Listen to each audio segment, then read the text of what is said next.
이번 이야기는 시청자 아스라님께서 이야기를 들려주실 겁니다. 아스라님께서 오늘 해주실 이야기, 예전부터 말씀을 해주셨던 바로 6.25 관련된 이야기라고 보시면 될 것 같습니다. 어떤 이야기일지 같이 한번 들어보도록 할게요. 3, 2, 1, 여보세요. 여보세요. 아니, 좀 이게 달라짐이 없네요, 아스라님. 뭐 달라짐이 꼭 있어야 되나요? 가끔씩은 좀 다르게도 해주세요. 여보세요? 여보세요? 네, 한 번쯤 한번 노려볼게요. 알겠습니다. 오늘 해주실 이야기가 6.25와 관련이 있다, 이렇게 말씀해 주셨는데 어떤 이야기일까요?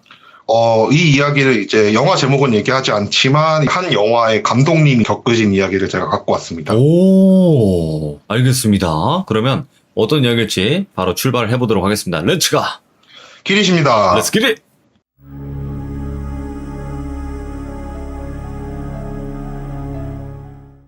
이 영화 감독님은 6.25 관련된 영화를 찍으신 감독님인데, 근데 이분이 영화를 이제 찍으려고 준비를 하는 과정에서 대본을 받았는데, 대본이 이제 전쟁이 일어났는지도 모르는 마을에 관련된 이야기였던 거예요. 모를 수가 없는 영화인데, 그래갖고 전국 각지에 있는 정말 전쟁이 일어났는지도 모르는 오지에 살던 분들을 찾아다니면서 어느 정도 리서칭을 했대요. 그러는 과정에서 괴담 같은 거를 듣게 되는 거죠. 왜냐면은 영화 자체가 2000년대 초반 영화였고 리서칭 자체를 얘기를 들어보니까 거의 90년대 말부터 리서칭을 했다고 하시더라고요. 예. 그러다 보니까 생존자분들도 굉장히 많은 상태였고 실제로 겪으신 분들도 굉장히 많이 만나보고 막 그러면서 이제 영화를 준비하는 과정이 있었던 건데, 기본적으로 굉장히 이제 암울한 역사잖아요, 어떻게 보게 되면은. 그러다 보니까 정말 인터뷰를 깊게 할 수밖에 없는 대화 주제가 돼버렸대요. 예. 아무래도 그냥 가볍게 이런 일이 있었다라고 넘길 수 있는 일은 아니잖아요. 그러다 보니까 이제 이분이 인터뷰를 하다가 정말 많은 얘기가 나오는데, 그 중에 기억나는 몇몇 마을에 몇몇 어르신들의 이야기를 저한테 해주신 게 있는데, 예. 첫 번째 이야기가 강원도에 있는 한 마을이었대요. 여기도 진짜 전쟁이 났는지도 몰랐대요. 오호. 그러니까 얘기를 들어봤을 때 어느 날 갑자기 그냥 막 펑펑 터지는 듯한 소리가 좀 들리고 계속해서 그런 소리가 들렸던 해가 있었던 건 기억이 난다. 근데 후에 그 산에서 내려와가지고 정착을 하고 나서부터 그때 가서야 전쟁이 났다라고 알게 됐다. 그런 마을에 살던 분이세요. 예. 근데 이분이 해주시는 말씀이, 이제 50년대 전쟁이 시작되고 나서 3년간 전쟁이 지속되잖아요. 근데 이분은 전쟁이 8년 동안 지속된 줄 알았대요. 예. 이유가 뭐냐라고 물어보니까 그렇게 군복을 입은 사람들이 올라오더래요. 그러니까 처음에 펑펑거리는 소리가 나면서 마을에서 지내고 있었는데, 그때 당시 이분 연세가 전쟁 당시 17살인가 18살 정도 됐었대요. 예. 어느 날 이제 지내고 있는데 군복을 입은 사람이 마을로 올라오더래요. 마을로 올라와가지고 제발 좀 살려주세요 이러더래요. 그래서 처음에는 전쟁이 난 줄 모르니까 그분들은 예. 그냥 군복이라는 걸 몰랐대요, 그분 말씀은. 그러다 보니까 이게 군복인지도 모르는데 산에서 조난을 당하셨나 보다. 그래갖고 그분을 막 집에다 모셔갖고 막 치료해주고 같이 마을에서 지냈대요. 그리고 나서 그분이 완치가 되고 나서 내려가시더래요, 결국 다시. 그리고 나서 또 며칠이 지나니까 그분이 다른 사람 3명을 데리고 또 마을로 올라오더래요. 예. 마을로 올라오셔갖고 저희 좀 숨겨주실 수 있냐. 그러니까 누구한테 쫓기고 있다 막 이렇게 얘기를 하더래요, 처음에는. 그렇게 해가지고 또 그분들을 숨겨드리면서 같이 생활을 하다가 결국 그 마을에 정착을 하게 됐대요, 그분들이. 정착을 했는데 전쟁통이잖아요. 예. 전쟁통이어서 이분들은 계속 불안해 하시는 거예요. 분명 여기는 사람도 많이 올라오지 못할 정도의 오지고 마을 사람들을 보니까 전쟁이 났는지도 모르는 상황인데, 그럼에도 불구하고 그분은 굉장히 많이 불안하셨나 봐요, 그분들이. 네네.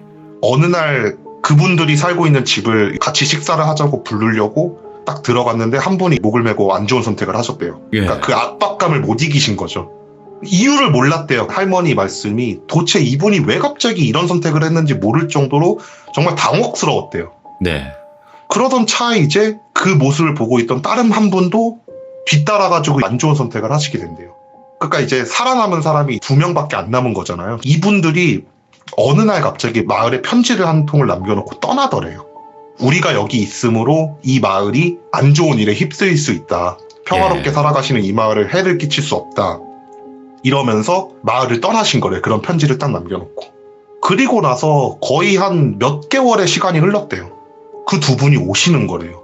예. 근데 너무나도 많이 다쳐서 오신 거래요. 그러니까 막 진짜 머리에 피 흘리면서 이렇게 와가지고 마을 사람들은 어쨌든 이제 몇 개월간 같이 지냈던 식솔이잖아요. 어떻게 보게 되면. 그렇죠. 그래갖고 걱정되는 마음에 치료를 막 했는데 치료가 다 되고 나서 한 달 정도 같이 지내고 며칠 후에 또 사라지더래요. 편지 한 통 남기지 않고. 예. 그런 생활을 8년을 하셨대요. 근데 뭔가 나중에 마을에 들어와가지고 얘기를 들어보니까 이상하더래요. 전쟁은 3년밖에 하지 않았는데 왜 그분은 8년 동안 군복을 입고 우리 마을을 찾아왔을까? 라고 얘기를 하고 있는데 그런 얘기를 이제 자기 어머님한테 얘기를 했대요. 예. 어머님이 자기한테 얘기를 해주시길 그 사람들 죽은 사람이라고. 예. 그래서 그걸 어떻게 아세요? 이러니까 이 얘기를 해주신 할머님은 그때 당시 이제 미성년자였잖아요. 네네. 그러다 보니까 동네 어르신들이 치료를 하는 그런 과정을 가진 거예요. 한 달이 지나도록 한 끼도 안 먹는데 사람 모습이 변하지 않더래요. 와.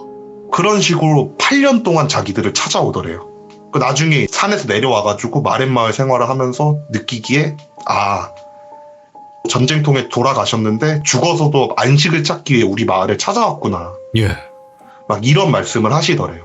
그러니까 이런 말씀을 하신 할머니가 한 분이 계셨고 이제 할아버지가 얘기를 해주시는데 그때 당시 학도병들을 모집할 시기였대요. 그래서 이분들은 전쟁이 났는지를 알고 있었대요. 네. 근데 이 할아버지가 지내던 마을은 오지에 있고 하다 보니까 군인들이 모집을 하러 오지 못할 정도의 그런 후비진 곳에 있던 마을이었대요. 근데 마을 주민 중 한 분이 물건을 좀 사려고 아랫마을에 갔다가 학도병을 모집한다. 이런 얘기를 듣게 된 거래요. 그래갖고 마을로 올라와가지고 마을 사람들한테 알렸대요. 우리 애들 다 잡아간다고. 아랫마을 지금 난리가 났다고. 막 그런 말을 하면서 마을이 되게 어수선해지기 시작을 하더래요. 이분들은 전쟁이 났다라고 인식을 했다 보니까 마을을 닫기 시작을 했대요. 외부와의 소통을 완전히. 왜냐하면은 어차피 못 올라올 거 본인들이 아니까. 그렇게 한 1년 정도 동안 진짜 외부와 소통을 전혀 하지 않고 마을에서 그냥 끼리끼리 잘 살고 있었는데 예. 근처에서 펑펑 뭐가 터지는 소리가 막 나더래요. 그러니까 이분들이 이제 무서우신 거죠. 결국 우리 마을도 이제 걸리겠나 막 이런 생각을 하면서 일주일 동안 거의 잠도 못 자고 마을 사람들끼리 모여갖고 막 덜덜덜 떨고만 있었대요. 그렇게 덜덜 떨고 있는 차에 황색 군복을 입은 사람들이 마을 쪽으로 올라오더래요. 그러면서 총을 딱 들이밀면서 음식을 다 내놓으라고 하면서 막 총을 들이미니까 이분들은 머릿속으로 이제 어느 진영인지 중요하지 않은 거예요. 이분들은 그냥 본인의 목숨이 중요하다 보니까 음식을 막 다 갖다 줬대요. 그러다가 그 할아버지를 딱 보더니만 너는 우리 따라와라 막 이러더래요.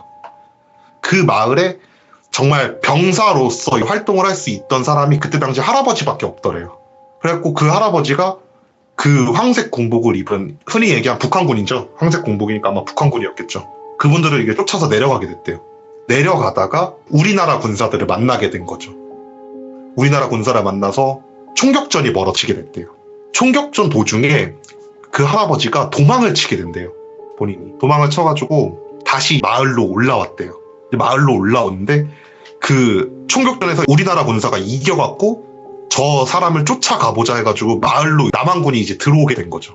남한군이 들어와가지고 이제 여기는 도대체 왜 이 상황에 대해서 설명을 해줬으면 좋겠다고 지금 이 마을은 어떤 상태인 거냐라고 하면서 물어보길래 마을 가장 어르신이 그 군인들을 데리고 우리 마을은 전쟁이 일어난지도 몰랐다. 사정을 막 설명을 했대요. 군인들이 그 얘기를 조용히 듣더니만 좋은 일 아니니까 모른 채로 앞으로 살으시라고 하면서 내려가더래요. 예. 그러니까 이제 마을 사람들은 살았다 이런 생각을 하고 있는데 마을 근처에 먹거리나 그런 걸 찾기 위해 갖고 산을 어느 정도 뒤져야 되는 시기가 있대요. 근데 그 시기가 아무래도 북한군이 와가지고 음식들을 다 가져갔다 보니까 빠르게 다가오기 시작을 한 거예요. 그래서 예. 그 남한군이 내려가고 나서 다음 날인가 다다음 날쯤 먹을 수 있는 거를 찾기 위해서 마을 사람들이 산을 뒤지기 시작을 했대요. 산을 뒤지는데 자기들한테 그런 얘기를 해줬던 남한군이 시신으로 발견이 된 거예요. 근처에서. 오.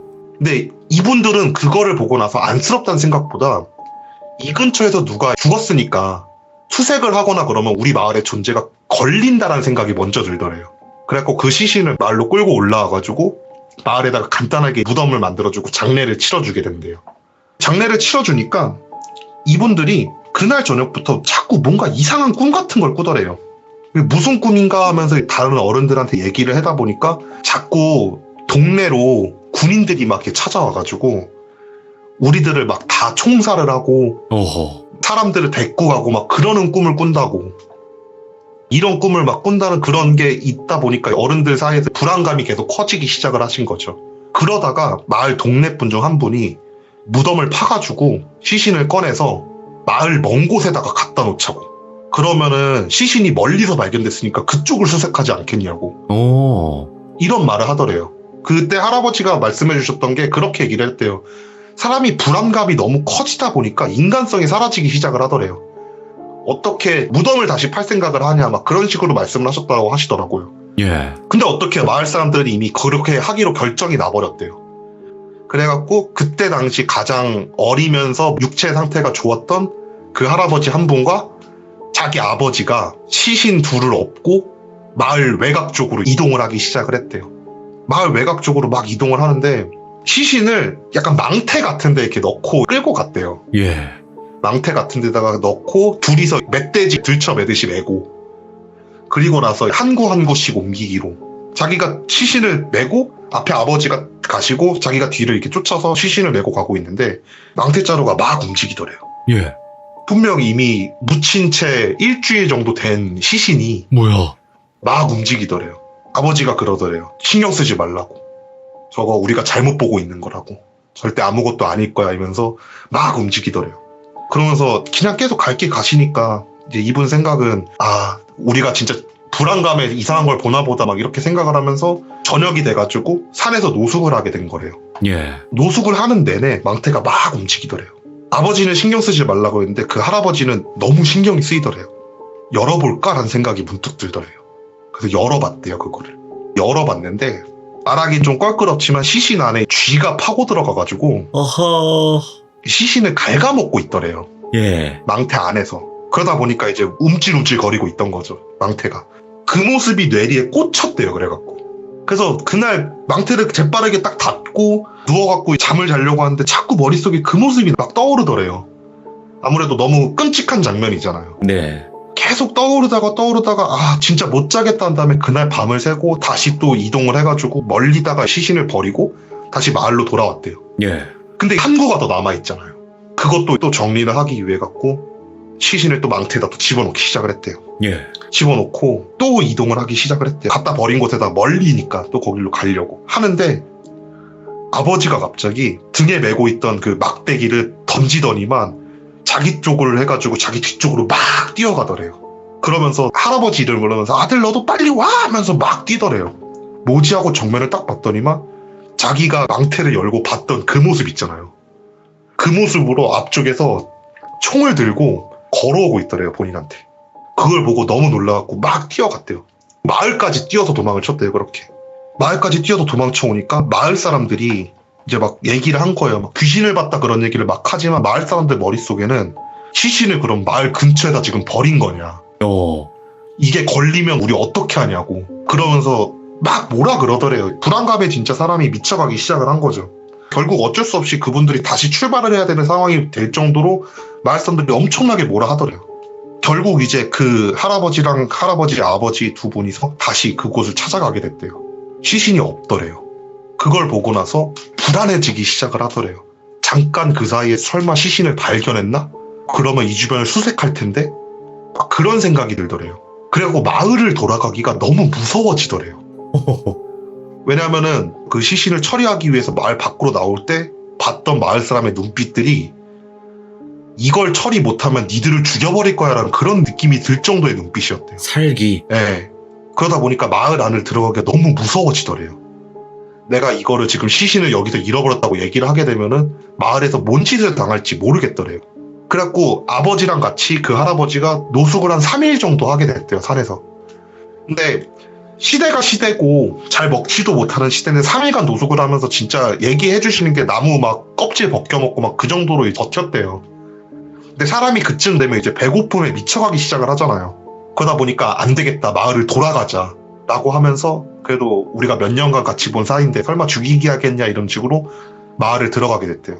마을을 들어가자마자 동네 사람들이 단체로 다가와서 멱살을 잡으면서 욕을 하더래요. 예.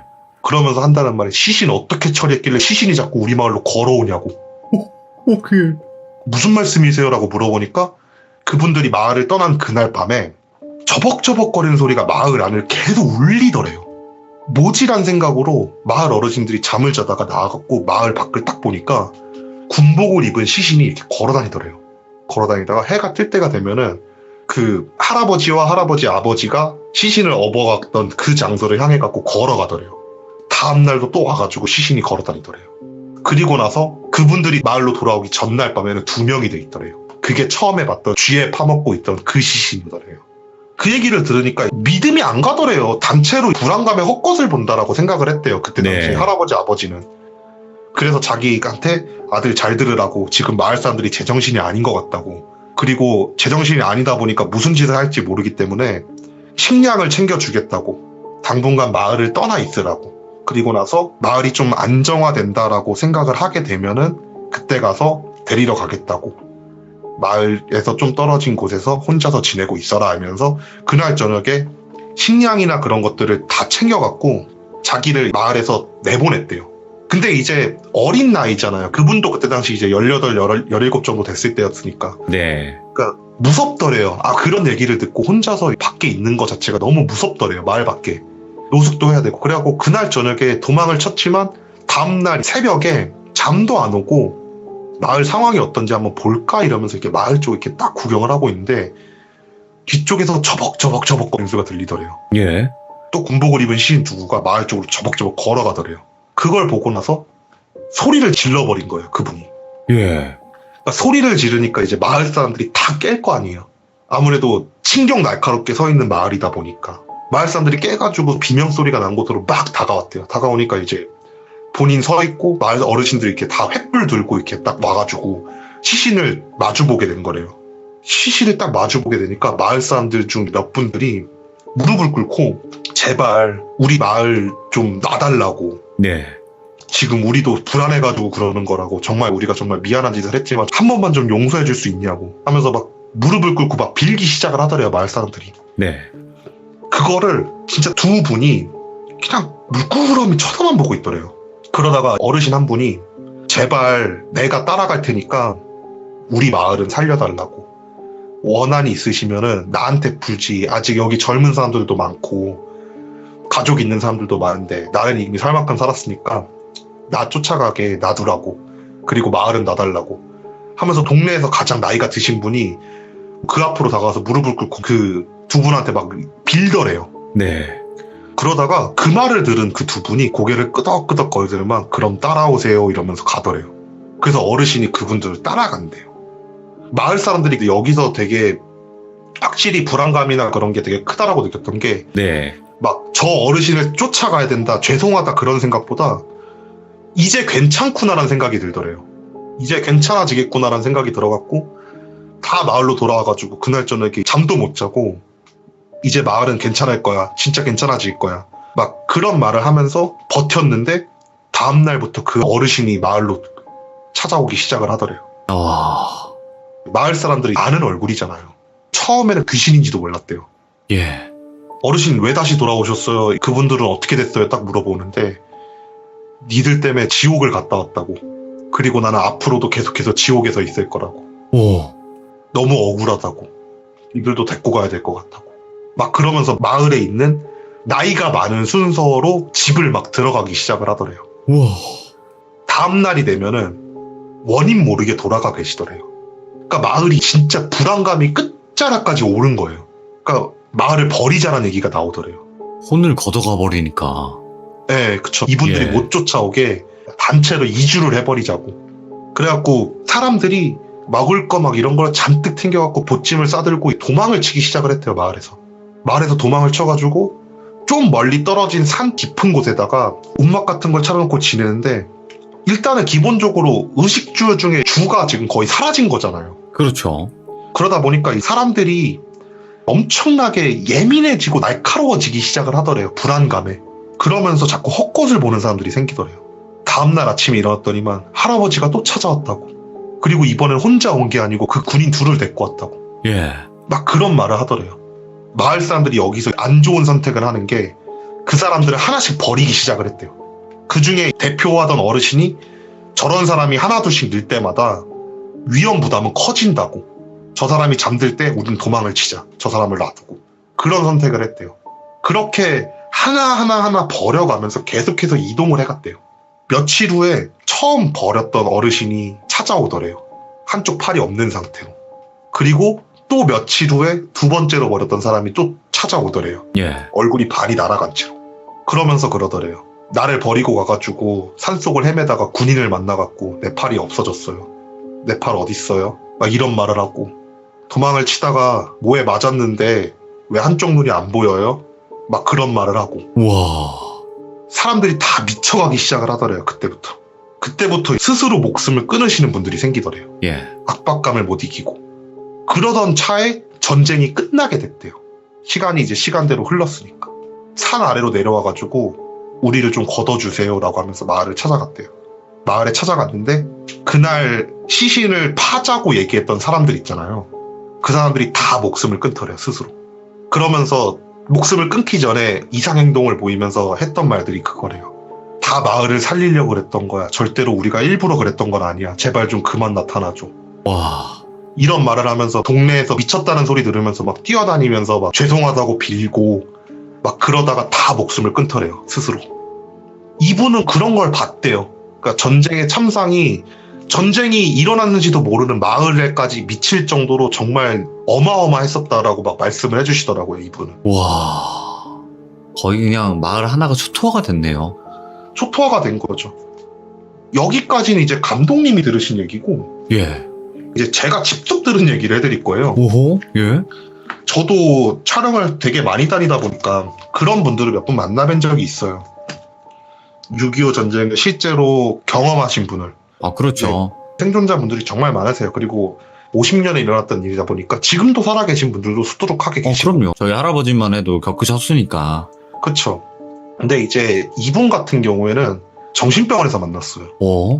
6.25 관련 다큐멘터리를 촬영을 하면서 생존자들을 이렇게 만나갖고 인터뷰를 하는 프로그램이었는데, 어르신 한 분이 정말 전쟁을 적나라하게 겪으신 한 분이 계신데 그분이 지금 정신병원에 계신다. 가족들을 만나 뵙고 나서 인터뷰가 가능한지 한번 여쭤봐라 라고 말씀을 하셔갖고 저희가 가족들을 만나 뵙죠. 그래서 방송의 취지를 알려드렸어요. 이 방송은 6.25의 이제 참담한 현실을 조금이라도 더 정확하게 담기 위해서 겪으셨던 일을 풀어주셨으면 좋겠다. 인터뷰를 어떻게 해줄 수 없냐. 이러면서 부탁을 하다 보니까 그분들이 듣다가 본인 아버지가 겪으신 일이잖아요. 예. 그러니까 알았다. 한번 여쭤는 보겠다. 라고 하면서 이제 그분을 만나 봬요. 만나 뵀는데 진짜 딱 봐도 상태가 안 좋아 보이셨어요. 어르신들 살 빠지는 거야 일상이라고 하지만 네. 나이 많이 드시면 드실수록 정말 뼈밖에 거의 안 남을 정도로 살이 빠져 있었고 눈 밑에 다크서클도 엄청 심하셨고 그냥 계속해가지고 주위를 두리번 거리면서 불안한 모습을 보이시는 거예요. 인터뷰를 시작을 했어요. 저희가 이런 방송국에서 나와서 이런 다큐멘터리를 찍고 있습니다. 그때 암담했던 현실을 최대한 자세하게 설명해 주실 수 있냐 하면서 운을 딱 떼자마자 그분이 옆에 있던 물건들을 막 던지기 시작하면서 어떻게 니들이 나한테 그때의 기억을 꺼내게 하냐 막 그러면서 막 진짜 발악을 하시는 거예요. 오. 정신병원 내였잖아요. 간호사들 막 달려 들어가가지고 진정제 놓고 막 하니까 이제 의사가 와가지고 인터뷰 못 하실 것 같다고 가시라고 해가지고 저희가 나오게 된 거죠. 그 병원에서. 그래갖고 일단은 가족분들 인터뷰라도 해보자 하면서 이제 가족분들 인터뷰를 하는데 대부분 스태프들은 흡연을 하잖아요. 인터뷰를 딱 시작하려고 모든 세팅을 끝나고 나서 저희들끼리 이제 얘기를 했어요. 담배 한 대나 피고 시작합시다 이러니까 이제 입원해 계신 분의 아들분이 저도 그럼 같이 담배나 피시다 이러면서 딱 나가시는 거예요. 같이 저희랑. 담배 한 대를 딱 무시면서 하시는 말씀이 아버지가 어떤 말씀 하셨어요? 그러니까 그냥 그때 당시 기억이 떠올리기 싫으시다고 한다. 그 얘기를 듣더니만 담배 한 대 싹 무시고 푹 푸더니 한다는 말이 또 보셨나 보네 이러시는 거예요. 갑자기. 예. 왜요? 이러니까 우리 아버지는 전쟁 중에 군인이셨던 분이 아니래요. 그럼요. 전쟁 중에 아까 앞에 얘기했던 마을들처럼 전쟁인지 모르고 있었던 곳이래요. 그래갖고 사실 저분은 전쟁을 겪지 않으셨다고. 왜냐면 마을에서 그냥 편하게 살았으니까. 그런데 저분은 그럼 왜 저렇게 반응을 하시냐. 이러니까 또 그분이 담배를 탁 피시더니만 저분 친구 중에 군인이 있었다고. 마을로 도망쳐온 군인이 있었다고. 그리고 그 군인분이 마을에서 지내다가 전쟁이 끝나기 직전에 돌아가시게 된 거예요. 예. 그리고 나서부터 우리 아버지가 이상해지기 시작했다. 자꾸 군대 얘기를 하고 전쟁 얘기를 하고.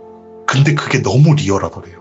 분명 우리 아버지는 마을에서 아무도 모르게 살고 있던 사람인데, 전쟁이 난지도 모르고 살고 있던 사람인데, 이상하리만치 묘사를 하기 시작을 하게 되면은 정말 자기가 눈앞에서 봤던 것 마냥 전쟁의 참상을 묘사를 하기 시작을 하더래요. 예. 그러니까 아들 입장에서 얼마나 답답하고 무섭겠어요. 그래서 막 몇 날 며칠을 그런 얘기를 시작하면서부터, 어렸을 때니까 아빠 왜 그러시냐고 하면서 막 진짜 울면서 막 장난 아니었대요. 그러던 차에 결국 안 되겠다 싶어갖고 정신병원을 가기 전에 무당을 찾아가게 됐대요. 좀 자기가 자리를 잡고 성인이 되고 나서. 그때까지도 아버지는 계속해가지고 밤만 되면 막 그때 생각나냐고, 폭탄이 떨어져가지고 내 얼굴이 날아갔다고, 그러면서 내가 지금 이렇게 됐다고, 막 이런 말을 밤마다 하시더래요. 예. 내 옆에 있던 사람은 총을 맞아갖고, 이런 얘기를 막 밤마다 하시는데, 그 어르신의 아내분은 그냥 해탈하신 상태가 돼버려졌고, 자식 입장에서도 하도 많이 듣다 보니까 그냥 해탈을 하게 됐대요. 그러다가 이 자녀분이 나이가 차게 돼가지고 어느 정도 자리를 잡고 좀 여유가 생기다 보니까 어머님한테 말씀을 드렸대요. 어머니 이대로는 못 살 것 같다고. 무당을 찾아가든 뭘 하든 해가지고 아버지를 정상적으로 돌려봅시다 하면서 어머니랑 이제 상의를 해가지고 진짜 용하다는 무당을 수소문해가지고 찾아가게 됐대요. 예. 아버지를 모시고 무당집 문을 딱 여는 순간 무당이 토를 하더래요. 예. 그러면서 막 그러더래요. 어떻게 저렇게 끔찍한 모습을 데리고 올 수 있냐고. 물어봤대요. 도대체 어떤 모습이길래 그러시냐고. 한 명은 배에 구멍이 나가지고 질질 흘리고 다니고 있고, 한 놈은 얼굴이 없고, 한 명은 팔다리가 다 없네. 이런 얘기를 막 뱉어내더래요. 예. 그러면서 대놓고 그러더래요. 전쟁 겪으신 분이셔. 근데 영가들이 니네 아버지 다 쫓아오고 있는 거라고. 왜요? 이랬대요. 근데 그때 아버지가 정신이 돌아오더니만 막 울면서 그러더래요. 내가 말을 잘못 뱉었다고. 내가 말을 정말 잘못 뱉었다고. 그 말을 하면 안 됐었다고. 무슨 일이세요? 아들분이랑 아내가 이렇게 막 얘기하는데, 얘기를 듣자니 전쟁이 일어나는지도 모르셨던 곳에 살았잖아요. 네. 이 말을 해주셨던 아들분은 너무 어렸을 때여서 기억은 안 나는데, 상처를 입고 마을로 도망을 쳐온 군인 한 명을 만나게 된 거예요, 마을에서. 그래서 치료를 해주면서 친해졌대요. 나이가 같았대요, 그때 얘기를 들어보니까. 나이가 같아갖고 이제 친하게 지내면서 아버지가 그 말을 한 거래요. 전쟁이란 단어를 몰랐대요, 그분은. 전쟁이 뭔데 그렇게 힘들게 싸워? 우리 마을처럼 평화로운 곳에 와가지고 그냥 다 같이 그냥 잘 지내면 되잖아 라면서 그 상처를 입고 온 군인한테 그 얘기를 했다는 거예요. 예. 며칠 후에 그 친구가 내려가고, 본인 말로는 그날 아마 돌아가셨을 거라고 하면서, 돌아가셨던 그날부터 아버지가 이상해졌는데, 아버지가 무당 앞에서 한다는 말이 그 친구가 자꾸 찾아와가지고 평화로운 곳에서 살 수 있게 해달라고 하면서 찾아온다고. 예. 그러면서 찾아와가지고 그런다고. 내 친구들한테도 너 따라가면은 평화로운 곳에 있을 수 있다고. 그래서 얘기를 했다고. 아마 친구들이 많이 찾아올 거야. 이러면서 전쟁 중에 돌아가셨던 영혼이 자꾸 자기한테 오더래요. 예. 와가지고 밤마다 그러더래요. 확실히 여기는 평화롭다. 내가 눈앞에서 폭탄이 터지는 걸 봤는데 하면서 전쟁통에 봤던 모습들을 막 묘사를 하면서 밤마다 괴롭히더래요. 옆에 있던 사람이 총을 딱 맞았는데 팔이 없어졌다? 이런 식으로 막 오. 그런 얘기를 밤마다 하더래요. 그러면서 막 얘기를 들으니까 옆에서 계속 증언을 하는 거잖아요. 그러다 보니까 꼭 본인이 겪은 것 마냥 머릿속에 막 그려지기 시작을 하더래요.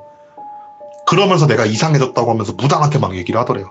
무당분이 어떻게 해보겠다고. 이거는 우리나라의 안 좋은 역사기 때문에 돈은 필요 없다고. 난 저분들이 너무 안쓰러워갖고 내가 꼭 어떻게든 간에 해드리고 싶다고.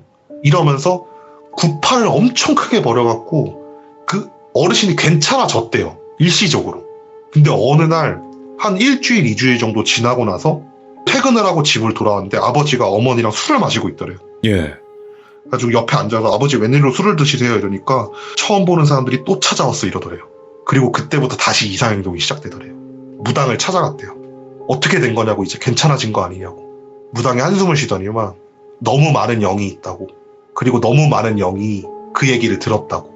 올 때마다 보내드릴 수 있는 방법밖에 없다고. 그리고 저분은 어디를 가더라도 6.25 때 전사하셨던 분들은 저분을 쫓아올 거라고 이미 너무 채취가 많이 남았대요. 냄새가 많이 묻었구나. 네, 그래서 저분은 힘드실 것 같다. 나도 어떻게 해드리고 싶지만 방법이 없다. 정말 죄송하다. 무당이 이러더래요. 그러면서부터 아버지가 다시 이상해져가지고 정신병원에 입원하게 된 거래요. 예. 그걸 저희가 인터뷰를 들었죠. 근데 이걸 뭐 어떻게 방송에 쓸 수도 없잖아요. 사실 실제로 겪으신 것도 아니고 그래서 인터뷰를 하고 안 되셨다 그냥 얘기 드리고 나서 와가지고 정말 많은 생각을 하게 됐죠. 전쟁의 참상이 과연 어디까지 남았을까. 왜냐면은 이 얘기 같은 경우에는 전쟁을 사실 겪으신 분들도 아닌데 겪으신 일들이니까. 그러니까요. 이게 겪었으면 그럴 수도 있겠구나라는 생각하는데 그게 아닌데. 예, 어떻게 보게 되면은 그런 일이 아니었으면 정말 전쟁이 일어나는지도 모르고 내려와가지고 우리나라에 그런 역사가 있었다고요. 이렇게 얘기하실 수 있는 분들인데 그런 분들조차 이런 일을 겪으신 거죠. 야, 근데 그 냄새가 또 묻어 있어가지고 계속 따라다닐 거라는 그 말조차도 소름 돋네요. 근데 실제로 저희가 만나뵀던 그분은 상태가 정말 안 좋아 보이셨어요. 잠도 못 주무시는 것 같았고 몸 상태도 성해 보이질 않았으니까. 근데 대부분 저희가 그 다큐멘터리를 촬영할 때 당시 인터뷰를 진행하셨던 모든 어르신들이 얘기를 꺼내시면 한 10분간 아무 말을 못 하셨어요. 오죽하면 몇 분은 진짜 저희한테 대놓고 그랬어요. 혹시 술을 먹고 인터뷰를 해도 괜찮냐고. 맨정신에 도저히 할 수가 없다. 그러면서 진짜 나이 있으신 어르신인데 소주 원샷 하시고 인터뷰하신 분도 계시고 옆에서 보면은 진짜 와 이게 정말 사실일까 싶을 정도의 얘기들이 막 난무를 해요. 근데 방송에 실을 수가 없을 정도의 내용들이 난무해요. 이게 보면 저희 할아버님만 해도 전쟁 때 군인이셨거든요. 근데 단 한 번도 듣지를 못했어요. 그러니까 얘기를 하는 것 자체를 꺼려 하신다고 하시더라고요. 원래는. 근데 이때까지. 저희가 정말 설득을 했던 게 역사를 알아야 되지 않겠냐고. 이 참상이 다시 일어나면 안 된다. 그러면서 설득을 하니까 어르신들이 정말 힘겹게 말을 꺼내시더라고요. 예. 다시는 이런 아픈 역사가 있어서는 안 돼요. 정말로. 네, 그쵸. 그래서 이날을 잊지 않고 지금도 계속 사람들은 기억을 하고 있는 거고 다시는 이런 아픈 역사가 자꾸 이렇게 반복이 되면 안 된다는 거니까. 그쵸. 근데 확실히 남들에 비해서 이런 사람들을 많이 만나갖고 느꼈던 건데 확실히 끔찍한 역사는 맞아요. 그래서 오히려 더 알았으면 좋겠다는 거죠. 참상에 대해서는. 그쵸, 그쵸. 예. 오늘 아스라님께서 이렇게 이야기를 들려주셨는데, 어떻게 보면 미스테리하기도 하고, 어떻게 보면 이게 진짜 실제로 이런 일이 있었을까? 싶기도 한 이야기이긴 했거든요. 그쵸. 저도 감독님한테 얘기 듣는데, 솔직히 얘기하면 진짜 전설의 고향 느낌이긴 했거든요, 이거. 예. 근데 그분이 해주시는 말씀이 너무 진지하고 너무 무겁게 말씀을 하셨다고. 장난스럽고 뭔가 그런 농담 조가 아니라. 네, 그쵸. 그래갖고 믿을 수밖에 없을 정도의 톤이었다고 말씀을 하시더라고요. 오늘 이렇게 또 이야기를 들려주셨는데 너무 감사드리고 오늘 이야기도 너무너무 잘 들었습니다. 감사합니다. 아스라님. 네, 감사합니다. 고맙습니다. 네. 이야기가 소름 돋고 무섭기도 하지만 한편으로는 씁쓸하네요. 어떻게 보면 싸우다가 이렇게 희생하신 분들이나 억울하게 돌아가신 분들이나 정말 수많은 분들이 그렇게 돌아가셨을 텐데 그 한이 아직도 남아있겠죠. 지금 정말 오랜 기간이 지났고 벌써 몇십 년의 세월이 흘렀지만 아직도 그 한은 계속 남아있을 거라 생각을 하는데 다시는 이런 아픈 역사가 반복되지 않았으면 좋겠다는 생각이 듭니다. 시청해주신 모든 분들 감사드립니다. 고맙습니다. 이번 이야기는 시청자 김양희님께서 이야기를 들려주실 겁니다. 김양희님께서는 중국 여행을 갔었던 때에 정말 또 소름 끼치는 무서운 이야기가 있다고 하십니다. 어떤 이야기일지 여러분들과 같이 들어요. 네, 여보세요. 김양희님 안녕하세요. 오늘 김양희님께서 또 와주셨는데 중국에서 또 일을 겪으셨다고 해요. 네, 제가 대학 2학년 때 정도 중국 여행을 간 적이 있는데 거기서 겪었던 일을 말씀드릴 거예요. 그때 당시 중국에서 어떤 일이 있었는지 바로 한번 들어보도록 하겠습니다. 렛츠 고! 기리십니다. 렛츠 기릿!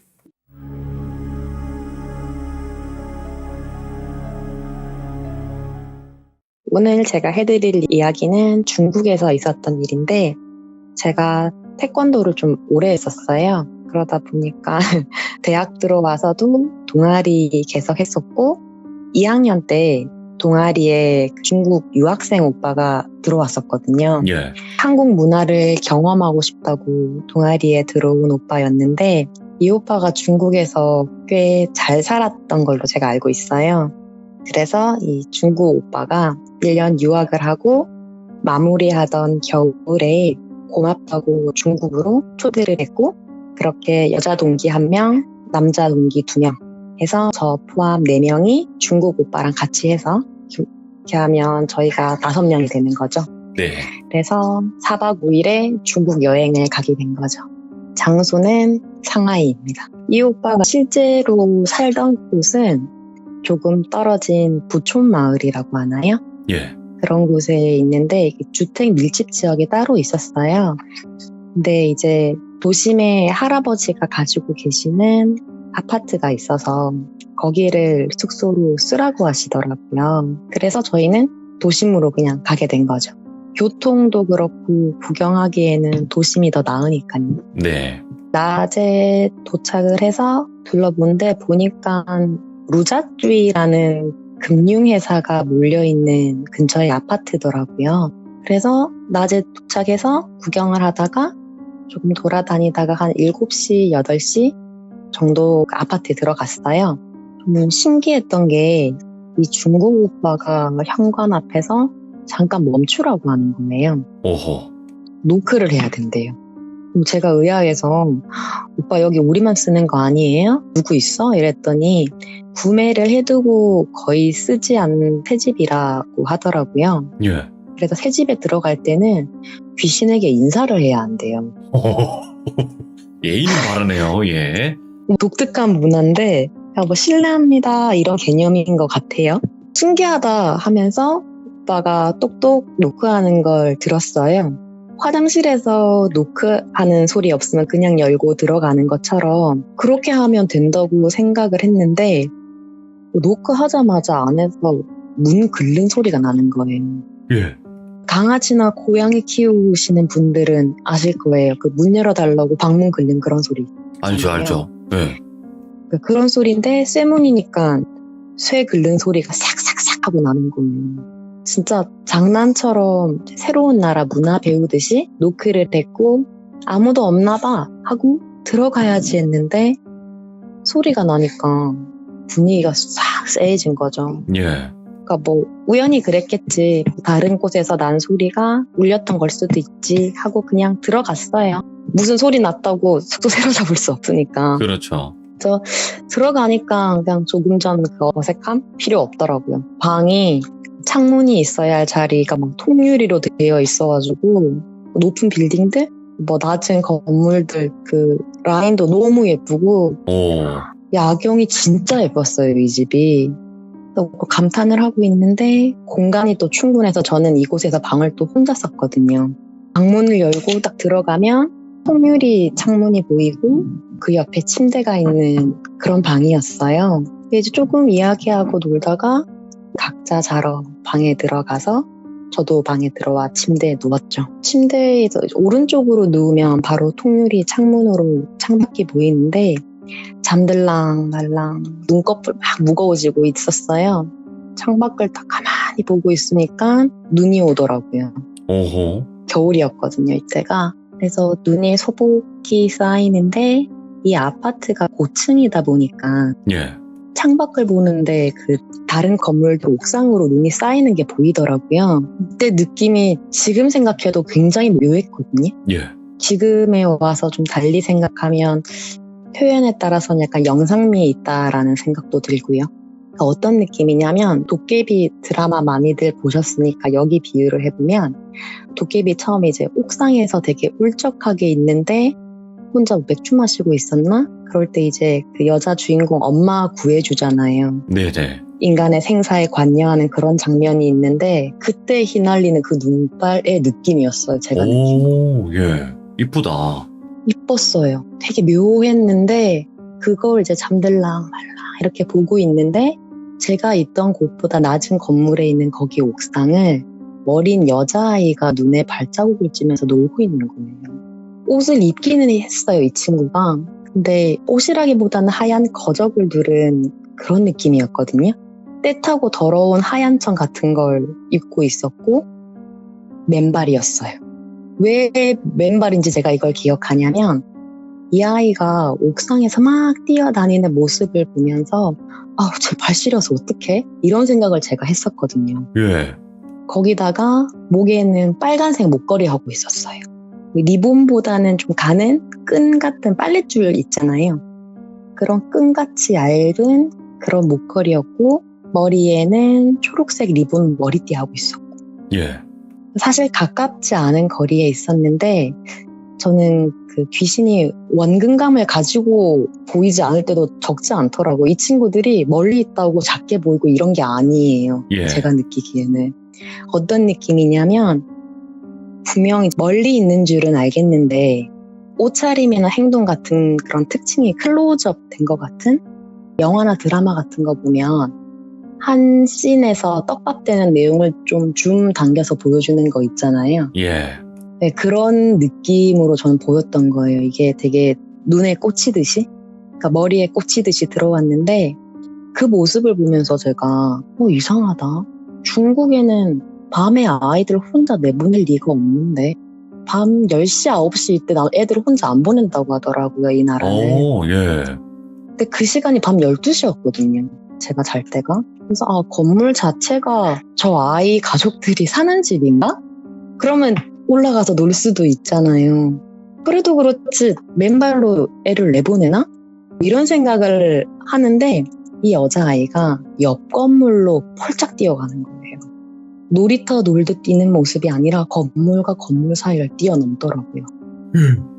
옆 건물에서 또 발자국을 찍으면서 놀다가 반대쪽 옥상에 다시 눈이 쌓이면 껑충 넘어와서 까르르르 하고 웃으면서 노는 거예요. 그걸 보고 쟤 사람 아니구나. 이 생각을 하면서 제가 잠이 드는지 안 드는지도 모르게 그냥 잠이 들어버렸어요. 그러니까 자고 아침에 일어나서 스트레칭 있게 하면서 창밖을 봤는데 너무 화창한 거예요. 예. 그래서 어리둥절해가지고 어젯밤에 눈 오지 않았어? 이랬더니 중국 오빠가 무슨 말이야? 눈 안 왔어. 상하이는 눈 보기 그렇게 쉬운 동네 아니야. 이러는 거예요. 뭐야, 그럼 눈까지 그런 거예요? 그런 것 같아요. 맞아요. 생각해보니까 와. 상하이는 그렇게 영하권으로 떨어지는 날이 많지가 않은 곳이거든요. 그래서 이제 저 혼자 생각하기에는 그 여자아이 귀신과 뭔가 관련이 있는 그런 풍경이었나 보다. 예. 생각만 하고 겉으로는 나 꿈꿨나 봐 하고 넘겼어요. 사실 제가 뭔가를 이렇게 봤을 때 계속 되뇌이고 생각하는 편은 좀 아니거든요. 네네. 일부러 자꾸 머리에 맴돌까봐 그렇게 안 하는데 유난히 자꾸 머리에 밟히는 거예요, 계속. 근데 이때가 딱 진짜 그런 경우였어요. 그 눈 오는 장면, 하얀 옥상, 뛰노는 여자아이, 웃음소리. 이게 계속 귀에 맴도는 거예요. 예. 그래서 아침에 방에서 나갈 준비를 하면서도 계속 그 생각을 하고 있었는데 나갈 준비하면서 문득 또 창밖을 보니까 밤에는 보이지 않았던 풍경이 유리창 밖으로 보이더라고요. 네. 얼마 안 떨어진 곳에 딱 다리 하나 두고 굉장히 다닥다닥 붙어있는 빈민촌이 보이는 거예요. 네. 이질적이고 되게 아이러니한 풍경이었어요. 내가 있는 아파트는 굉장한 부촌의 그런 느낌인데 다리 하나만 건너니까 그런 모습이 아닌 거예요. 그래서 그걸 보면서 혹시 저 동네에 살던 아이가 아닐까? 저 동네 살던 아이가 이 지역에서 살아생전 눈을 못 봤으니까 눈 밟고 놀고 싶었던 건 아닐까? 이제 밤에 본 여자아이가 때탄 그런 원피스에 맨발이고 이러니까 혼자 상상의 나래를 펼쳐본 거죠, 제가. 네네. 그러고 있다가 동기들이랑 중국 오빠가 나가자 해서 그냥 더 생각 안 하고 나왔어요. 잘 돌아다니고 잘 구경은 했는데 이날 하루 종일 너무 피곤한 거예요. 그러니까 뭔가 밤새 굉장히 거슬렸던 것 같은데 선명하게 뭔가 보였다거나 꿈을 꿨다거나 그런 건 아니라서 그냥 전날 비행기 타고 오고 돌아다니고 해서 피곤한가 보다. 그냥 그 정도만 생각을 했어요. 결국 저녁 숙소 들어와서 잠깐만 같이 놀다가 나머지 동기들이랑 중국 오빠는 거실에서 놀고 있고 저는 먼저 들어가서 누웠거든요. 전날이랑 똑같이 침대에 누워서 창밖을 보고 있는데 또 눈이 오고 건물 옥상에 눈이 쌓여 있고 여자아이가 발자국을 찍으면서 뛰어놀고 하는 모습이 또 보이는 거예요. 예. 조금 오래된 아파트 옥상에 보면 환기구? 그 약간 왕관 모양 같은 거 혹시 아세요? 은박지. 네. 예. 크라운 과자 상표같이 생긴 쇠로 된 동그란 거 있잖아요. 예. 땡글땡글 돌아가는 거. 이 여자아이가 그걸 타고 노는 거예요. 그 왕관 모양 항풍기가 뱅크르르 돌아가니까 놀이터에 그 놀이기구 타는 것처럼 예. 그걸 타고 뱅크르르 돌아가고 다른 환풍기로 건너뛰어서 또 그걸 타고 뱅크르르 돌면서 까르르 까르르 웃고 막 그러는 거예요. 예. 얘가 진짜 기분이 좋았는지 막 콧노래를 부르더라고요. 나나나나나나나 이렇게 부르면서 놀길래 저는 잠정적으로 그 빈민촌 아이라고 확신을 하고 있었기 때문에 저 아이가 오늘 굉장히 기분이 좋은가 보다, 다행이다 생각하면서 노래를 진짜 잘한다고 생각을 했어요. 예. 목소리가 진짜 너무 이뻤어요.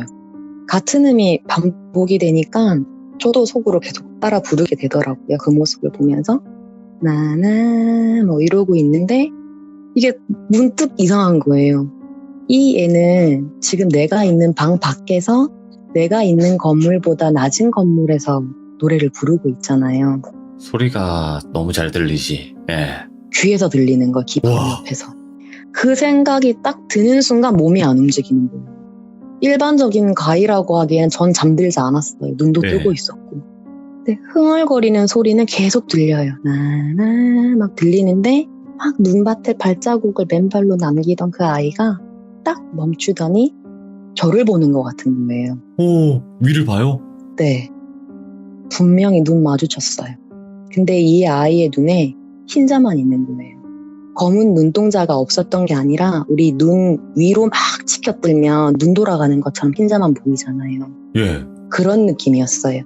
딱 그 상태에서 눈을 반달 모양으로 휘고 웃고 있었고요. 입도 희죽 웃는다는 표현이 어울릴 만큼 진짜 크게 웃고 있었어요. 우와. 근데 울고 있었어요. 웃는 표정에 반달 모양으로 눈은 휘어서 웃고 있는데 흰자만 보이는 그 눈가로 눈물이 쭉 내리고 있더라고요. 예. 이 모습도 너무 무서운데 못 움직이는 거예요, 제가 지금. 네네. 그래서 눈을 뗄 수가 없으니까 계속 보고 있었어요. 보고 있으니까 그 빨간 목걸이 하고 있다 있잖아요. 네. 그게 점점 굵어지는 거예요. 빨간 목걸이가 굵어지면서 목을 타고 내려오더니 흰색 원피스를 적시고 흰 눈을 적시는 거예요. 예. 피었던 거예요, 이렇게. 목걸이 그런 게 아니라 빨간 게? 멀리서 보기엔 그랬어요. 우리 손 베었을 때 빨간 줄 보이잖아요. 피 베어 나오는 그런 느낌이었나 봐요, 이게. 와, 근데 이 모습을 보면서 제가 못 움직이고 있는 상태인데 귀에서는 계속 예쁜 목소리로 노래를 불어요.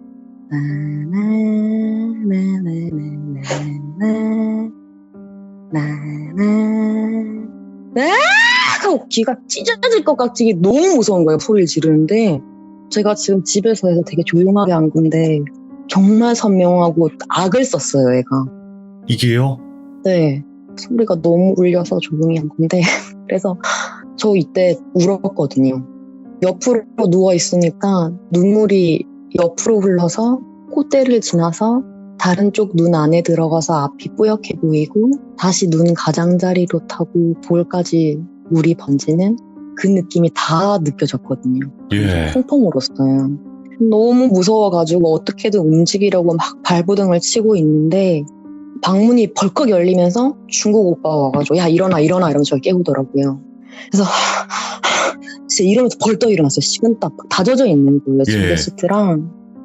중국 오빠가 가져다 준 물을 먹고 좀 진정하고 나서 오빠한테 오빠 어떻게 알았어? 물었어요. 오빠 하는 말이 거실에서 놀고 있는데 자꾸 이상한 콧노래 흥얼거리는 소리가 들리더래요. 예. 그래서 쟤는 피곤하다고 들어가서 완저고 혼자 노래 부르고 노나? 처음에는 그렇게 생각을 했대요. 근데 자꾸 듣고 있으니까 제 목소리가 아니더래요. 이때도 오빠는 그냥 얘가 한국 친구랑 전화하면서 노나 보다 이렇게 생각만 했대요. 예. 근데 이제 같이 거실에 놀던 동기 보고 야, 쟤 지금 안 자고 노래하고 노는 것 같은데 나와서 그냥 같이 놀자고 할까? 이랬더니 동기들이 무슨 노랫소리? 이랬다는 거예요. 예. 근데 이 오빠는 내가 잘못 들었나? 해서 귀 기울이니까 이 오빠 귀에는 계속 그 약하게 흥얼거리는 소리가 들리더래요. 이상하다 하면서도 다른 동기들은 안 들린다고 하니까 그냥 다른 곳에서 들리는 건가 이러고 있는데 갑자기 방에서 악 하고 악쓰는 그 소리가 들리더래요. 우와. 좋다. 예. 그래서 놀라서 뛰어가서 저를 깨웠다는 거죠. 근데 들어보니까 이 악쓰는 소리도 중국 오빠만 들었어요. 나머지 분들은 못 듣고. 네, 정확히는 저랑 오빠만 들은 것 같아요.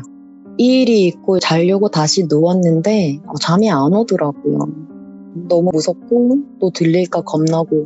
그러니까 잠을 설치는데 그 첫날에 노크했을 때 소리 있잖아요. 예. 그 슥슥 긁는 그 소리가 밤새 들리는 거예요. 나가서 확인해 보고 싶은데 무서워서 못 나가봤어요. 예.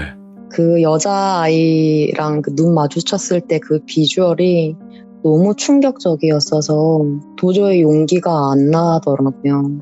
이렇게 또 저만 힘든 밤이 지나고 셋째 날 아침인데 이날은 이제 아파트 말고 초대해주신 할아버지 집으로 가기로 했던 날이거든요. 예.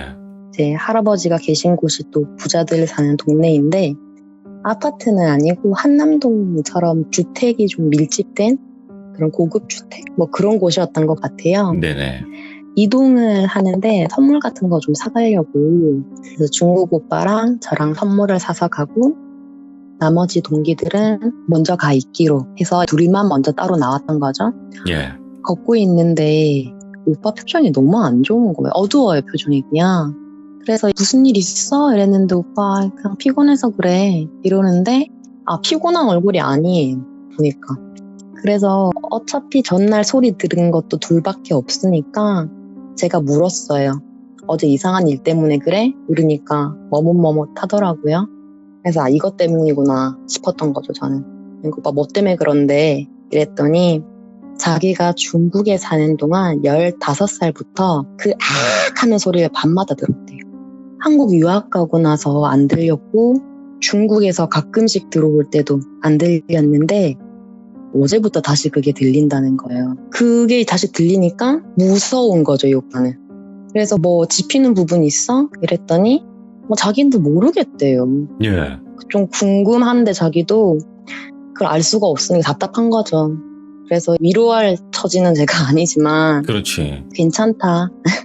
그 아파트에서만 그런 걸 수도 있지 않냐.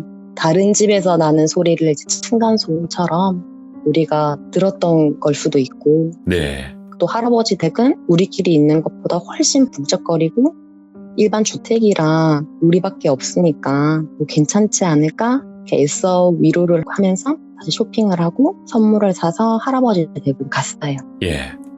근데 이제 할아버지 할머니에다 중국 오빠 부모님까지 그런 대가족이 사시는 집이었는데 한국에서 손님 온다고 베이징 사시는 증조 할머니까지 잠깐 와 계신 상태였거든요. 근데 이 집이 아파트보다 훨씬 좋더라고요. 정원도 있고 분수도 있고 되게 어마어마했어요. 약간 스카이캐슬? 오. 그런 느낌이었는데 할아버지가 A기업 총수면 옆집은 B기업 총수고 그 두 집 건너면 C기업 부부 사는 집이고 뭐 이런 식이었던 거예요. 이렇게 다 예. 모여 사는 어른들께 인사드리고 집 정원을 한 바퀴 구경을 하고 뭐 뒤뜰에 무슨 뭐 작은 탑도 있고 예쁘게 잘 꾸며 놓으셨더라고요. 신기한 게 그 탑마다 무슨 향 같은 걸 넣어뒀더라고요. 돈 많이 버시고 뭐 사업을 하시다 보니까 이렇게 또뭐 미신이라고 해야 되나?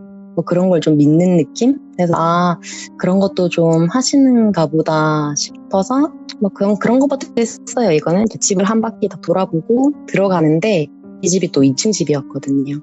복층 오피스텔이 2층이 아니라 그 영화나 드라마 보면 호텔 로비에 나오는 공간 아치형으로 된 되게 웅장한 모양으로 감겨 올라가는 그런 2층 계단이었어요. 네. 딱 집에 들어가자마자 제가 본 게 그 아치형 계단 난간을 타고 올라가는 전날 밤 아파트 창문으로 받은 그 여자아이였거든요. 달라진 게 딱 하나 있었는데 예. 그 할아버지 댁에서 본 여자아이는 허름하기만 한 흰색 원피스가 아니라 피가 오래되면 갈색을 띠잖아요. 그렇죠. 젓갈색 뭐 이런 느낌? 그쵸. 피가 흰색 천에 흡수되고 떡지고 오래돼서 마른 장미빛깔? 이런 거 얼룩진 그런 원피스를 입고 있는 거예요. 예. 어제 마지막으로 본 모습이 흐른 피가 옷과 하얀 눈을 뒤덮는 장면이었는데 지금 본 모습은 그때 흐른 피가 말라서 자리를 잡은 그런 모습이었거든요. 이 여자아이가 2층으로 올라가는 그 계단을 밟고 올라가는 게 아니라 계단 난간을 타고 올라가더니 2층 창문으로 가서 휙 뛰어내리더라고요. 오호. 근데 이거 보고 제가 진짜 기운 쭉 빠졌어요. 예. 왜냐하면 사실은 그 아파트에서만 겪을 수 있는 일이기를 좀 바랬거든요. 이제 아파트 들어가면서부터 긁는 소리 나고 소리 듣고 중국 오빠도 소리 듣고 이랬지만 그거는 아파트라는 그 공간에서 했던 일이잖아요. 네. 그 공간이 문제라면 거기를 벗어나면 그뿐인데 지금 이 공간에 걔가 와 있는 거잖아요. 그 중국 오빠가 어릴 때 겪었던 악쓰는 소리, 내가 전날 들은 소리, 그 여자아이까지 어쩌면 모든 게 연관돼 있을 것 같다라는 느낌이 드는 거예요. 불길한 예감은 또 맞죠. 예. 그러니까요. 그것도 집이 아니라 사람을 통해서 뭔가 연관된 느낌이 들더라는 거죠. 이게 네. 제가 20대 때가 가장 많이 보이던 그런 시기였는데 지금 이 여행 갔을 때가 20대 완전 초반이었거든요. 그래서 적응이 안 된 상태에서 한 번 보이면 하루 종일 온몸에 막 바짝 긴장했고 힘들어가 있던 그런 시기였어요. 예. 너무 무서워하고 있는데 뭐 어쩌겠어요. 밤은 왔고 자러 가야죠. 근데 이게 자는데 동네가 한적한 곳에 주택들만 좀 밀집돼 있던 곳이라 그런지 밤에 고양이 소리가 그렇게 들리더라고요. 예. 우리 친구들이 약간 발정 났을 때 소리라고 해야 되나요? 네네. 저는 그 소리가 좀 애기들 울음소리 같이 들리거든요. 맞아요. 예. 그런 소리부터 해서 그 하악질하는 소리? 온갖 소리들이 다 들렸어요. 결국에는 제가 잠에서 딱 깼는데 그 창틀에 뭐가 형체가 희꺼무리하게 보이는 거예요. 예. 눈이 어둠에 적응하면서 서서히 형체를 파악해 가는데 그 여자애더라고요. 고양이 식빵 굽는 자세 있잖아요.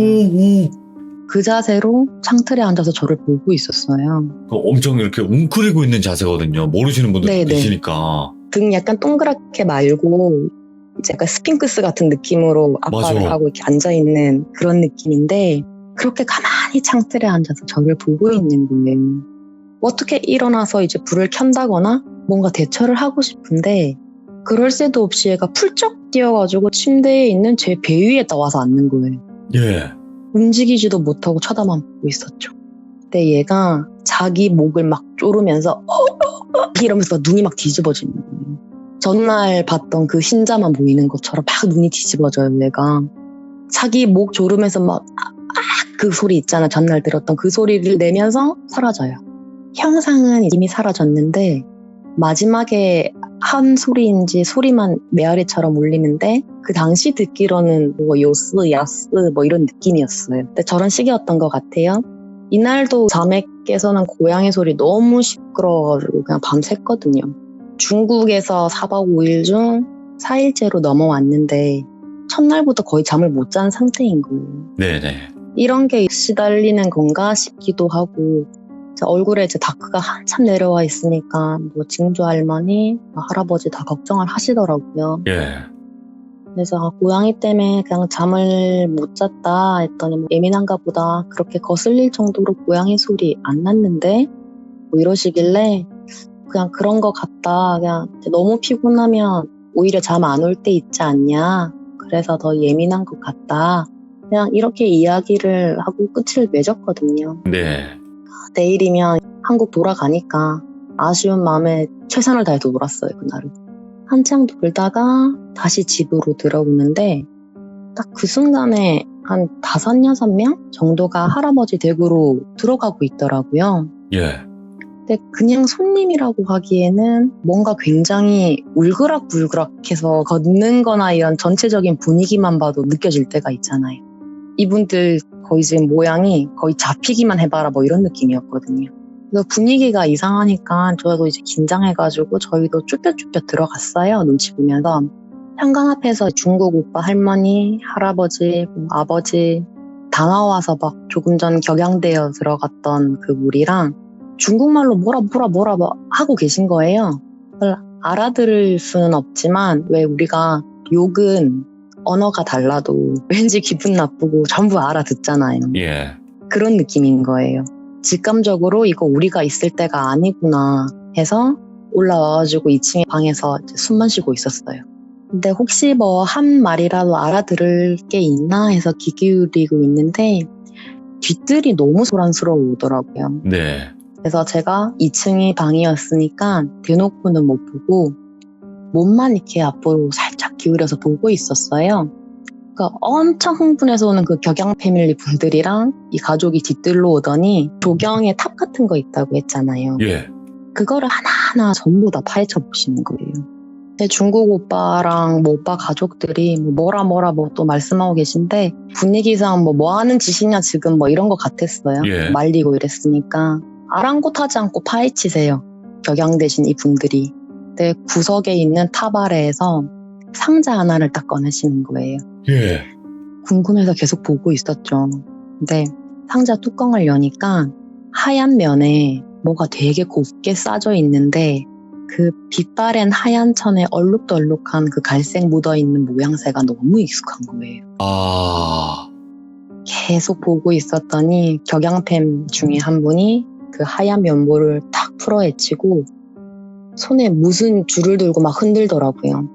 빨간색 줄이었는데 그 줄을 손에 들고는 중국 오빠 할아버지 앞에 막 흔드는데 그 줄 아래 뭐가 매달려 있나 봤더니 고양이였어요. 죽은 지 얼마 안 된 그런 고양이는 아니고 밀랍 형태로 바짝 말라있는 그런 고양이였거든요. 예. 산책시킬 때 목줄 매는 것처럼 빨간 줄이 고양이 목에 있더라고요. 근데 예. 이게 원래 줄이 빨갰던 건지 그 하는 과정에서 새어나와서 물이 든 건지는 저도 멀리서 봐선 잘 모르겠어요. 근데 이것보다 더 눈에 들어온 게 목에 있던 초록색 리본 방울이었거든요. 예. 이게 저는 앞에까지는 긴가민가해도 그 여자아이가 머리에 초록색 머리띠 하고 있었잖아요. 그러니까 그것 때문에 얘인가 싶은 거죠 이제. 목도 목이고 천도 천이지만 그 선명한 초록색이 눈에 탁 꽂히더라고요 저는. 그 이후 분위기는 말해 뭐하겠어요. 그렇죠. 말해도 애매 안 해도 애매. 상황 파악은 해야 되니까 물었어요 중국 오빠 보고. 그러니까 무슨 일이야 이랬더니 오빠가 처음에 말을 안 하려고 하는 거예요. 그래서 오빠 우리가 중국어를 전혀 못하는데 분위기 파악이라도 하려면 알아야 될 거 아니냐 했더니 하는 말이 부끄러운 일인데 할머니가 묘고를 하셨대요. 묘고에서 고독법 들어보셨죠? 아, 고독. 예. 약간 주술 같은 저주? 예. 양밥 비슷한 건데 그런 방법 중 일종이라고 하더라고요. 묘고니까 고양이를 사용한 거죠. 이게 사람을 이용하면 익히 잘 알고 계시는 그런 연매가 된대요. 그렇죠. 예. 그 주체가 고양이니까 묘고가 되는 거고. 네. 제가 이때 고독이니 양밥이니 이런 종류가 굉장히 무지할 때였거든요. 근데 이 할머님이 쓰신 고독은 흔히 알려진 그런 묘고의 방법은 또 아니었대요. 옛날 이야기에 나오는 묘고는 큰 쥐를 잡기 위해서 고양이에게 먹이를 주지 않고 싸움을 붙여서 서로 잡아먹다가 살아남은 고양이를 쥐잡는 데 쓴다 또는 뭐 고독에 쓴다 이런 거래요 원래는. 네네. 근데 이 할머니가 쓰신 방법은 어린 고양이를 밥을 굶기다 먹이를 하나 딱 고기 한 덩이를 주고 그 먹이를 먹으러 가는 고양이를 교수형 하듯이 목에 올가미를 걸어서 그대로 교사를 했대요. 세탄이랑 똑같네. 하는 방법이. 그쵸. 이렇게 고양이가 죽으면 이 고양이를 위한 재단을 만들어서 공양을 하는 거죠. 예. 이걸 한 번 만들면 그냥 그렇게 계속 모시면 된대요. 그러다가 일정한 주기에 맞춰서 공양을 계속하면 이 고양이 혼을 계속 부릴 수가 있는 거래요. 신마님이 쓰신 이 묘고는 이제 재산을 뺏거나 원하는 경우에 생명을 해할 수도 있는 방법이라고 하더라고요. 제가 생각하기에는 그 고양이 넣어둔 상자 나온 그 탑이 공양을 하던 곳이 아닌가, 향도 있고 했으니까 그런 생각이 들더라고요. 네, 할머니가 이걸 쓰신 이유가 할아버지 사업 경쟁업체가 너무 치고 올라와서 네. 거기에 위기의식을 느끼셨대요. 그래서 이제 이 방법이 그 대상의 재산이나 목숨을 빼앗을 수 있다고 했잖아요. 근데 이걸 10년이나 공양을 하고 계셨어요. 네. 굉장히 오랜 세월 동안 하고 계셨던 거죠. 근데 상대방이 이걸 어떻게 알았냐 했더니 사업이 풀릴라 치면 안 되고 풀릴라 치면 안 되고 이러니까 우리나라의 무당 같은 분을 찾아갔더래요. 네. 거기서 하는 말이 목에 그런 걸 단 고양이가 보인다 이렇게 말을 한 거죠. 네. 그러면서 혹시 5년, 10년 사이에 뭐 재수 좋게 잘 풀리는 경쟁업체 없냐고 물었더니 이 중국 오빠 할아버지 회사를 떠올린 거죠, 이분들이. 그래서 이날 이 중국 무당이라고 해야 되나요? 네. 정확히 이런 분들을 중국에서 어떻게 부른지 제가 지금 못 들어가지고, 근데 하시는 일 보니까 우리나라 무당이랑 비슷한 것 같아요. 네. 그래서 이 중국 무당분이랑 같이 와서 집을 뒤지고 다니신 거고, 그러다 그 뒤뜰 탑 아래서 그걸 발견하신 거죠. 그 묘고 고양이 호는 중국 무당이 불태웠다고 하더라고요. 불태워요? 네, 혼을 오. 불태웠대요. 소멸시킨 거죠. 예. 분위기는 더욱 엉망이죠, 이제. 한국에서 온 저랑 동기들은 일단 모르는 척 하는 게 맞겠더라고요. 예. 어른들도 뭐 티를 안 내고 계시고, 아마 중국어로 싸우셨으니까 분위기로 알 수는 있지만, 사실 구체적인 상황은 중국 오빠가 말하지 않는 이상 모르는 거잖아요. 그렇죠. 단순하지도 않은 일이고, 그것도 가족이 얽혀있는 일인데, 괜히 뭐 되지도 않은 중국어로 아는 척 하는 것 자체가 좀 아닌 것 같더라고요. 그래서 그냥 애써 웃으면서 그냥 꾸역꾸역 저녁 먹고 우리끼리 수다만 조금 떨다가 심승생숭한 기분으로 그냥 방에 왔어요. 조용한 방에 혼자 있으니까 더 좀 기분 심란하더라고요. 예. 지금 제가 자는 방 창문만 열면 바로 파헤친 그곳이 보일 거 아니에요. 예. 그래서 일부러 창문 쪽은 보지도 않고 그냥 누워 있었어요. 근데 뭐 이거는 이거고 제 입장에서는 오늘은 괜찮겠지 하는 생각이 들더라고요. 왜냐면 이제 잡았고 소멸을 시켰다고 하니까 제가 생각하기에 제가 중국 와서 계속 봤던 그 여자애는 고양이 같은데 처리를 했다고 하니까 안 나오겠지 이런 생각을 한 거죠, 제가. 네네. 근데 긴장이 좀 약간 풀렸는지 언제 잠들었는지도 모르게 제가 확 잠들어 버렸어요, 이날. 근데 그날 밤 또 고양이 소리에 잠이 깨버린 거예요. 소멸이 안 된 거야? 모르겠어요, 거기는. 근데 이번에도 창틀에 씹방 굽는 그 자세 있죠, 스핑크스 자세. 앉아가지고 전날처럼 절 보고 있는데 저한테 뛰어오진 않더라고요. 예. 들은 게 있어서인지 무섭기보다는 이날은 좀 불쌍하다는 생각이 더 많이 들었어요. 가만히 저를 보기만 하다가 이번에는 눈앞에서 바로 사라지는데 또 그 요스 뭐 이런 말이 들리는 거예요. 야오스 이런 말. 진짜 아침이 밝았고 한국으로 돌아간 날이죠, 이날이. 예. 분위기는 여전히 엉망이고 눈치는 보이고 차라리 잘 됐다 싶더라고요. 한국 가니까 이제. 아침에 같이 모여서 식사를 하는데 저 딴에는 분위기를 풀어보겠다고 막 이 말 저 말 했어요. 네.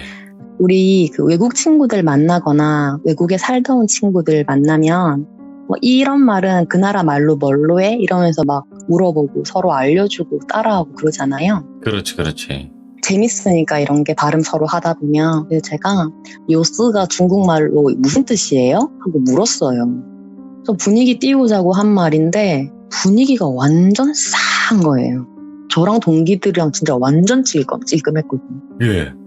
중국 오빠가 그냥 그거 숫자야 숫자 이러길래 뭐 그렇구나 숫자구나. 나 어제 그냥 시장 갔는데 들려서 궁금해가지고 물어봤어요. 그냥 얼버무렸어요. 예. 아침마다 체할 것 같더라고요, 먹는데. 그래서 이제 감사 인사를 하고 공항을 가는데 중국 오빠가 이제 배웅한다고 같이 나왔거든요. 근데 가는 길에 오빠가 얘기해 주더라고요. 요스 이게 14라고도 할 수 있는데 중국어 발음으로 곧 죽는다라는 의미랑 발음이 똑같아요. 시청자분들도 알고 계시네. 그 발음 듣고. 아, 정말. 예, 죽어 정말? 이러시네. 중국인이 이거 안 좋아한대요. 그러니까 우리가 숫자 4를 죽을 사자랑 비슷하다고 해서 선호하지 않는 것처럼. 맞아요. 예. 저는 몰랐죠. 그냥 생각나고 지금 머리에 떠오른 단어가 그거밖에 없으니까 밤새 들은 단어가 그거였으니까 예. 물어본 건데 그런 뜻을 가졌으리라고 진짜 생각도 못했죠. 그래서 나 진짜 처음 알았다. 죄송하다 전해달라 했더니 마실 거다. 괜찮다. 이렇게 해주더라고요, 오빠가. 그러면서 이 오빠가 첫날에 아파트에서 같은 소리를 듣고 해서 그런지 저한테는 좀 말을 편하게 하는 것 같더라고요, 속 얘기. 네네. 근데 자기가 사실 우리 데리고 중국 들어와서 그 아파트에 있는 날부터 여자아이가 꿈에 나왔대요. 걔가 오빠 꿈에서 그렇게 눈을 밟고 노는데 3일 내내 그 꿈을 꿨대요. 이제 그 전날에 격양팸이 와서 쌍팔대 옆에 있다가 상자 여는 순간에 자기가 꿈에서 보던 그 여자아이의 옷차림이나 모양새 이런 느낌이 너무 많이 그 고양이랑 오버랩돼서 놀랐다고 하더라고요. 예.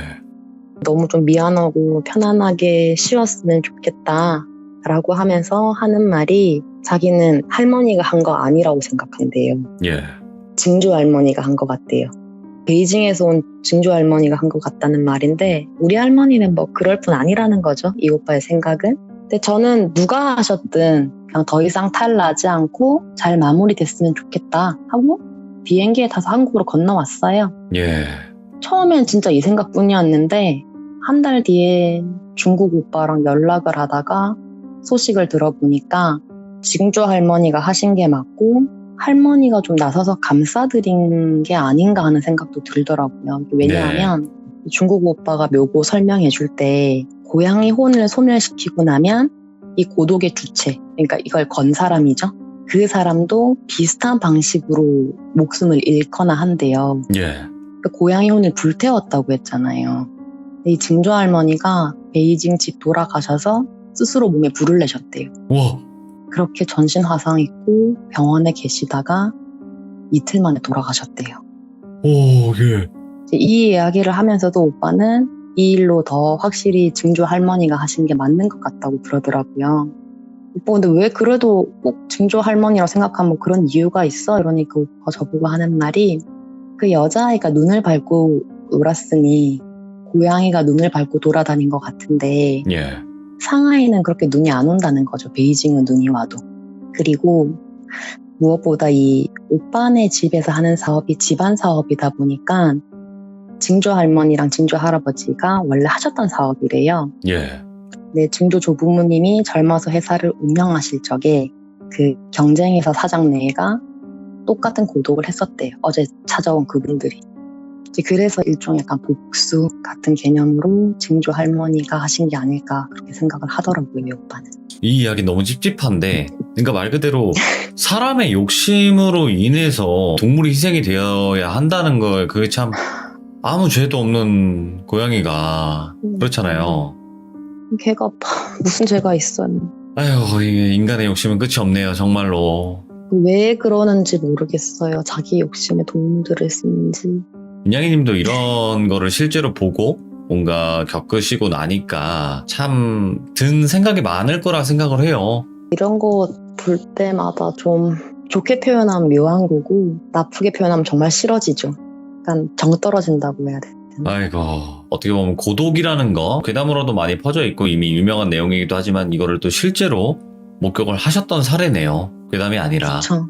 아이고, 아무튼 김양이님 오늘도 닉네임도 김양인데 또 고양이 관련된 이야기 힘들게 해주셔서 너무 감사드리고 다음번에 또 다른 이야기로 찾아와 주시길 바랍니다. 네, 감사합니다. 네, 고맙습니다. 네.